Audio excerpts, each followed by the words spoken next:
Hello students, in this video we are going to study issue of shares for consideration other than cash. बिना cash लिए हुए share का issue करना। पहले barter system होता था, उसमें कुछ सामान लेते थे और उसके बदले में कुछ सामान देते थे। तो यहाँ वही चीज होगी, हम पैसा नहीं लेंगे। We will not take the money currency cash bank balance from anyone, but we will issue them the shares. So this can be done in three different ways. Number first, issue of shares to promoters. Promoter is who? The person who takes initiative to start the business. Promoter वो आदमी होता है जिसने company को start करने का first step लिया और उसने अपनी सर्विस कंपनी को दी, और जब कंपनी बन जाती है तो वो स्क्रीन से हट जाता है, उस पर एक कर्टेन पड़ जाता है और वो पर्दे के पीछे चला जाता है, और वहाँ फिर डायरेक्टर का चुनाव होता है, फिर डायरेक्टर बनता है, वो अलग कहानी है. अभी वो बंदा, वो आदमी जिसने कंपनी को बनाने में मदद की, सबसे पहला आदमी जिसने ये इनिशिएटिव लिया, जिसके दिमाग में ये विचार आया कि कंपनी को बनाया जाए, तो उस आदमी को उसकी सर्विस के बदले हम लोग पैसे नहीं दे करके उसी कंपनी के कुछ शेयर दे देते हैं. इस एक्सपेंसेस को हम फॉर्मेशन एक्सपेंसेस भी बोल सकते हैं, क्योंकि कंपनी को बनाने के लिए खर्चा किया जा रहा है. और इनकॉर्पोरेशन कॉस्ट भी बोल सकते हैं, कंपनी को समायोजित करने के लिए ये खर्चा किया जा रहा है. तो एक्सपेंस है वो हमेशा डेबिट होगा, और उसके बदले हमने उस बंदे को, उस आदमी को, that person we are giving the share capital. Share capital is liability, वो हमेशा क्रेडिट होगी. तो टू शेयर कैपिटल अकाउंट, तो एंट्री होगी share issue to promoter, formation expenses either, और incorporation cost account debit to share capital account being share issue to promoter. इसके बाद दूसरा सिचुएशन होता है कि हमने कोई एसेट्स खरीदी, हमने कोई प्लांट खरीदा, हमने कोई मशीन खरीदी, हमने कोई बिल्डिंग खरीदी, और जो वेंडर था, वेंडर मतलब जो विक्रेता, जिस आदमी ने हमको ये एसेट्स बेची है, वो बंदा को हम लोग वेंडर बोलते हैं, उस बंदे को हम लोग वेंडर बोलते हैं. तो उस वेंडर को हमने पैसा नहीं दिया, बल्कि उसके बदले में हमने अपने कंपनी के उसको शेयर दे दिए. तो issue of shares for purchase of assets, ये एसेट्स भी खरीद सकते हैं, या कोई बिजनेस हम अगर खरीदते हैं तो उसमें भी हम, जिस बंदे ने से हमने बिजनेस खरीदी है, उसको हम अपने कंपनी का शेयर दे सकते हैं. तो इसको दो टर्म में देखेंगे. पहला, हम कोई भी एसेट्स खरीदेंगे तो एसेट्स अकाउंट डेबिट है, एसेट्स का नाम लिखना है आपने. वो एसेट्स बिल्डिंग हो सकती है, प्लांट हो सकता है, मशीनरी होता है, तो वो आ रहा है आपके पास, तो रियल अकाउंट है, डेबिट व्हाट कम्स इन, उसको आप डेबिट कर दीजिए. और वेंडर, जो आदमी आपको बेच रहा है, वो आपका क्रेडिटर हो गया, वो आपका सप्लायर हो गया, वो आपकी लायबिलिटी, वो पर्सनल अकाउंट है, वो आपका गिवर है, इसलिए उसको आपने क्या करना है, क्रेडिट करना है. तो assets account debit to vendor हो गया. और जब उस वेंडर को हम लोग उसका पैसा दे देते हैं, तो पैसा नहीं दे करके हम शेयर कैपिटल दे रहे हैं, तो वेंडर पाने वाला हो गया, वेंडर को हमने डेबिट कर दिया. और शेयर कैपिटल, कैपिटल हमेशा लायबिलिटी होती है, इसको हमने क्रेडिट करना ही है. तो to share capital account.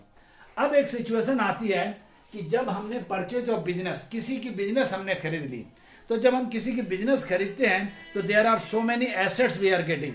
Assets हमको मिलता है, और साथ में उस बिजनेस की लायबिलिटी भी हमको मिल सकती है. तो जो एसेट्स होगा उसको भी हमने लेना है, और जो लायबिलिटी होगी उसको भी हमने लेना है. और इसके अलावा एक परचेज कंसिडरेशन होगा. परचेज कंसिडरेशन मतलब उस बिजनेस का कोई दाम, उसकी कोई कीमत, तो वो हमने उस वेंडर को देनी है जिससे हमने ये बिजनेस खरीदा है. तो यहाँ एंट्री कैसे आएगी, सन्ड्री एसेट्स अकाउंट डेबिट. यहाँ पर जरा सा संभल के चलना है, जो समझा रहे हैं. सन्ड्री एसेट्स को डेबिट कर दिया, और जो लायबिलिटी हमने ली है, उस लायबिलिटी को हम सन्ड्री लायबिलिटी को क्रेडिट करेंगे to sundry liability account. Individually लिखना है आपने, लायबिलिटी को भी और एसेट्स को भी इंडिविजुअली लिखना है. अभी हम गुडविल के बारे या कैपिटल रिजर्व के बारे कुछ नहीं बता रहे हैं. और जिससे आपने खरीदा है वेंडर से, उसका नाम लिखिएगा, किससे, परचेज कंसिडरेशन. ये परचेज कंसिडरेशन, वो उसका जो मूल्य था, उस बिजनेस का जो दाम था, वो आपने वहां पर लिखना है। अब देखिए, एसेट्स जो आपके पास आ रही है individually, building, plant, machinery, stock जो भी है उसको डेबिट कीजिए, और जो लायबिलिटी आपने ले रखी है उसको आप क्रेडिट कीजिए, कि उसका जो क्रेडिटर है, बैंक लोन है या सप्लायर को जो पैसा देना था वो सारा आपने क्रेडिट इंडिविजुअली कर दिया। इसके अलावा उस आदमी को आपने कितना पैसा और देना है, तो परचेज कंसिडरेशन जो होगा वो वेंडर को हम लोग क्रेडिट करके लिख देंगे। अब यहां पर हो सकता है या तो डेबिट साइड एसेट्स का टोटल इस लायबिलिटी और वेंडर से ज्यादा हो। अगर एसेट्स आप ज्यादा ले रहे हो और पैसा कम दे रहे हो, लायबिलिटी कम ले रहे हो, तो आपका जो बैलेंसिंग फिगर होगा वो कैपिटल रिजर्व में ट्रांसफर हो जाएगा। ये तभी आएगा इफ डेबिट साइड एक्सीड्स, ये बैलेंसिंग फिगर आएगा। इसको जब हम लोग इलिस्ट्रेशन दिखाएंगे तो उस टाइम ये बहुत क्लियर हो जाएगा। और अगर आपकी लायबिलिटी या परचेज कंसिडरेशन ज्यादा है और आपने एसेट्स मतलब कम ली है, तो ये ज्यादा आप दे रहे हैं, तो कोई भी सामान के लिए आप ज्यादा कीमत क्यों दीजिएगा? आपको सामान कम मिल रहा है, इसका मतलब है उस बिजनेस की एक गुडविल है, उस प्लॉट की एक गुडविल है, उस लोकेशन की एक गुडविल है, जिसके चलते आप एक्स्ट्रा पैसा उसको दे रहे हैं। इसको बोलते हैं गुडविल अकाउंट डेबिट। तो ये एंट्री हम लोग ज्यादा क्लियरली समझेंगे जब इससे रिलेटेड एक इलस्ट्रेशन हम लोग बनाएंगे। नेक्स्ट एपिसोड में हम लोग उसको वो देखेंगे। इसके बाद जो वेंडर है, इस वेंडर को हमने पैसा देना है, तो वेंडर को हम लोग पेमेंट नहीं दे करके शेयर दे रहे हैं, अपने कंपनी का शेयर दे रहे हैं, तो vendor account debit to share capital account. और इसके अलावा एक तीसरा केस है जिसमें हम अंडर राइटर को अपना शेयर इशू करते हैं in exchange of his services, उसको अभी हम दिखा रहे हैं। Now third case, share issued to vendor, to share issued to underwriter.